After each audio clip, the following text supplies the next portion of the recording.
అదేవిధంగా టీఆర్ఎస్ నుండి బీఆర్ఎస్గా మారుస్తామనేటటువంటి ఒక కీలకమైన నిర్ణయం తీసుకోవడం జరిగింది అధ్యక్ష.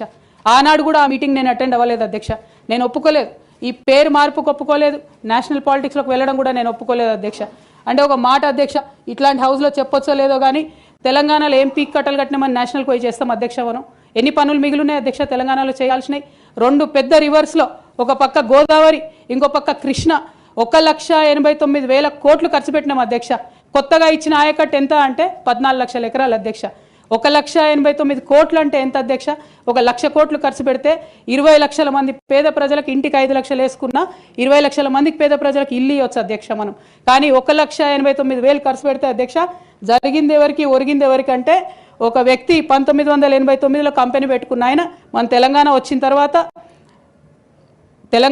తర్వాత ఫోర్బ్స్ జాబితా ఉంటుంది అధ్యక్ష, దాంట్లో 45వ స్థానం ఒక కాంట్రాక్టర్ దక్కించుకున్నాడు అధ్యక్ష. అంతకుమించి జరిగింది ఎవరికి ఏం లేదు అధ్యక్ష. ఇల్లు లేని పేద ప్రజలకు ఇల్లు రాలే అధ్యక్ష.